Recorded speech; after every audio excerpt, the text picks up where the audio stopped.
Եթե կարիք կա ուղղակի կարճ նաև հիշեցնենք ինչի մասին է նախագիծը,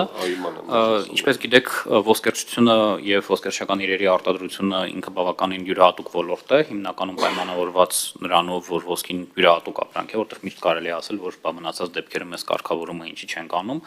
այն պատճառով, որ ոսկի յուրահատուկ ապրանք է, ինքը մշակվելուց իր արժեքը չի կորցնում եւ արժեքթայի մեջ տենց իր արժեքով շարունակում է շարժվել, հետեւաբար այս կարգավորումը ուղղված է նրան, որպեսզի ոսկերչական ոլորտի աղի հարկումը լինի ավելի արդյունավետ եւ ասենք ասենք բարելավի նաև տնտեսվարողների պայմանները, բայց նաև բարելավի տնտեսվարող պետություն հարաբերությունները ավելի հստակ իրենց սարքի, մասնավորապես առաջարկվում է ճշգրտել, թե ոնց ենք մենք ԱՀ-ի բազան հաշվարկում, տվյալ դեպքում արտադրողների համար գործելու է այն, որ մենք հաշվելու ենք իրական արժեքից, հանելու ենք, ասենք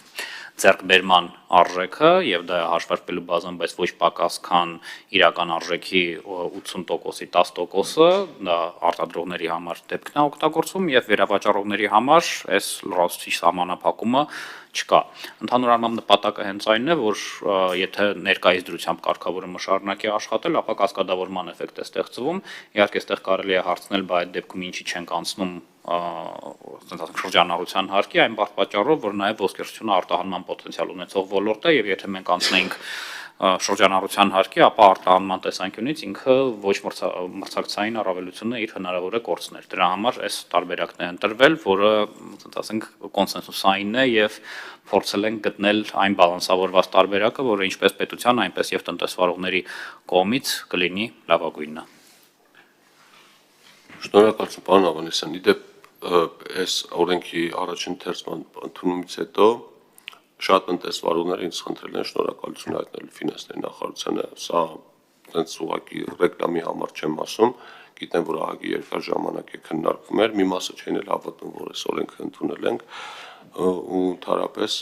երեկվա ու այսօրվա քննարկումները ամփոփելով մենք ահագին դրական բիզնեսի նպաստող փոփոխություններ ենք կատարել, փոփոխությունները, որոնք կատարվել էին, բարելավել ենք առաջին, երկրորդ ընթերցում ու քանի որ ցավոք սրտի այս փոփոխությունները լիարժեք չեն լուսաբանվում, ավելի շատ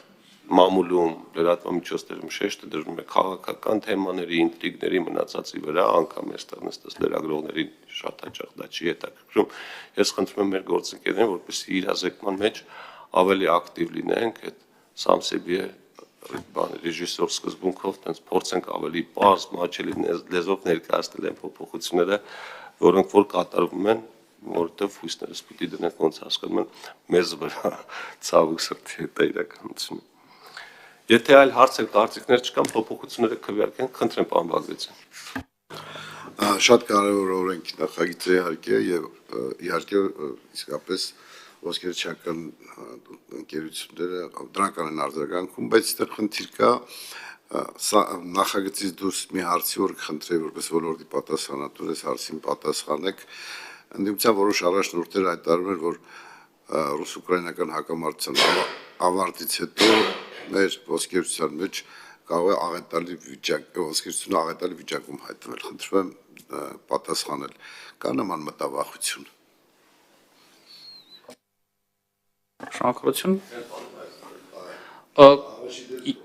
Ես ուղղակի հիշում եմ հետևյալը, կներեք այդպես մի հատ օրինակ կբերեմ, որ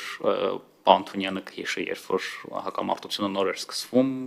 որոշ գործընկերներ ասում էին, որ հեսա ոսկերչությունը շատ վատ վիճակում կլինի, որովհետև հեսա մեր հիմնական սպառման շուկաներից մեկը կոչնչանա, հենց հիմա աջակցության միջոցներ է պետք կիրառել, հիմա հակառակն է նորից, որ այ հեսա կվերջանա, էլի վատ է լինելու։ Միշտ կարելի է նման բաներ ասել, բայց եկեք ավելի մի քիչ խորքային նայենք, այսինքն եթե խոսքը գնում է հենց ոսկերչության մասին, հենց ֆունդամենտալ ինստիտուցիոնալ ոսկերչության մասին, որի զարգացման նպատակը ունի այս նախագիծը, ապա հա հնարավոր է ինչ-որ բաներ փոխվեն, բայց ինչ կփոխվի, կլավանա թե կվատանա, շատ բարդ է ասել։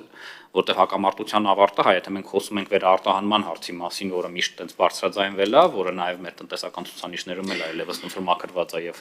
այդքան էլ չի երևում, ապա չեմ հասկանում ինչու՞ մա աղետը, որտեղ այս նախագիծը, կներեք, ես ուղղակի հետ եմ բերում այս նախագծի կոնտեքստի, մենք փորձում ենք զարգացնել հենց արդյունաբերությունը, զարգացնել հենց այդ ինստիտուցիոնալ երկարաժամկետ բարեխիղճ գործարարների կյանքը հեշտացնել։ Մյուս ուղղությամբ, կարող է ավելանա, ինչ որ բան կարող է հակառակը հենց ավարտվի,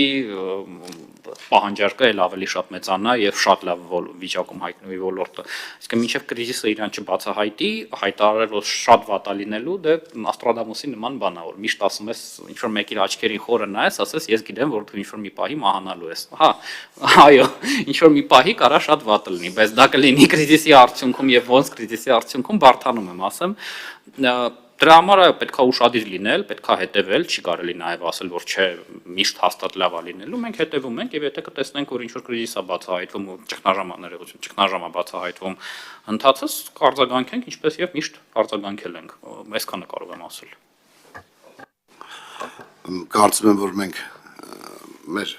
այս նախագծերով ամրացնում ենք ոսկերչության հիմքերը, ոսկերչագործություն որպես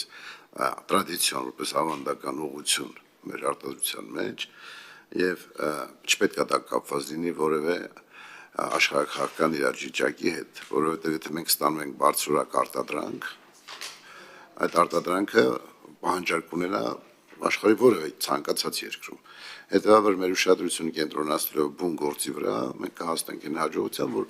արտաքին գործոնները չեն ազդի մեր տնտեսության այդ ճյուղի վրա։ Կարծում եմ, այդպես պետք է մեր պատասխանանչի ընդդիմության հարցերին։ Շնորհակալություն։ Չկան։ Այդ կարծիքները պարոն Ավանեսյան նորմալ է, որովհետև մեր մոտ տենց բան չարագուշակ կանխատեսումներ անելու վրա մասնագիտացած մարդիկ շատ կան։ Ես հիշում եմ տարբեր բաներ, հեսա ռեցեսիա լինելու, հեսա կոլապսա լինելու, հեսա պատերազմը սկսելու, հրթիռները ձեր գլխի վրայով գալու են, հիմա էլ ուրիշ թեմաներ են, դե բնականաբար ամենաթարմ թեման իդեպ բանն է, ասում են վիզաների ազատականացումը բերելու է անում եք, որ մարդիկ Հայաստանից արտագաղթեն էս։ Այսինքն ամեն լավ բանի տակ մի վատ բան գտնելու են, բայց դա նորմալ է։